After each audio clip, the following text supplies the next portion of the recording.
नहीं, कोई चुनौती नहीं है। एक धन बल है, दूसरे यहाँ के आप जानते हैं पहले से ही राज परिवार से जुड़े हुए हैं, तो राजतंत्र तो खत्म हो चुका है।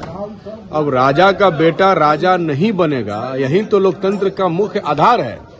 लोकतंत्र जब स्थापित हो गया तो यही कहा गया कि अब जो है किसान, गरीब, मजदूर, मेहनतकश का बेटा यहाँ पर राजनीति में आएगा। अब रानी के कोख से राजा पैदा नहीं होगा। तो ये तो जनता के मानस में है, वो अब राजा का बेटा को राजा नहीं चुन सकते। एनडीए सरकार ने बिहार में कई योजनाओं को तत्काल रूप से लागू किया है। पेंशन बढ़ाया है, बिजली मुफ्त किया है, मुफ्त राशन की योजनाएं पहले से ही चल रही है, जीएसटी भी कम किया है। कितनी बड़ी चुनौती होगी महागठबंधन के लिए? नहीं, ये सब कोई चुनौती नहीं है।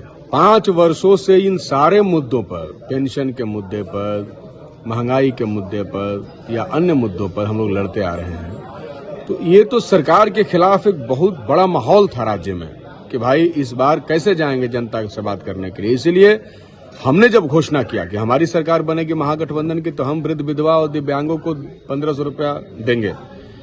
तब जाकर के उन्होंने उसी दबाव में 1100 रुपया करने का काम किया। और जनता इस बात को जानती है, हमारे संघर्षों से जनता अवगत है, इसलिए ये सब हमारे लिए चुनौती नहीं है। नवानगर प्लांट जैसे प्लांटों में स्थानीय युवकों को भी बड़ी संख्या में रोजगार देने का दावा था। आप नवानगर के औद्योगिकरण को लेकर यह भी दावा करते हैं कि यह हमारी अनुशंसा है। जिले के युवाओं को व्यापक स्तर पर रोजगार इन कंपनियों में कब मिलेगा? नहीं, हम लोग जब असेंबली में गए तो हमने सबसे पहला सवाल किया कि डुमरांव एक समय में इंडस्ट्रियल हब हुआ करता था, जिसको बाद के समय में विभिन्न कारणों से खत्म कर दिया गया। हम चाहते हैं कि एक बार फिर डुमरांव का वो पुराना जो औद्योगिक इलाका होने का गौरव प्राप्त था, वो दोबारा प्राप्त हो। इसके बाद वहां पर काम शुरू हुआ। तो डेफिनेट है ना कि आप जब कोई सवाल उठाते हैं, उसके बाद जब पहल होती है तो उसमें आपका से होता है। तो इसलिए वहां खुला है। अभी हम लोग उसमें, वो कंपनी अभी सही तरीके से स्टार्ट नहीं हुई है, लेकिन हम पूरा प्रयास कर रहे हैं और आने वाले समय में हम लोग उसके लिए आंदोलन भी करेंगे जनता को लेकर के कि यहाँ पर तमाम लोग स्थानीय हों। डुमरांव में अब भी कई परियोजनाएं लंबित हैं, आरओबी लंबित है, बाईपास का भूमि अधिग्रहण अब तक नहीं हो सका है।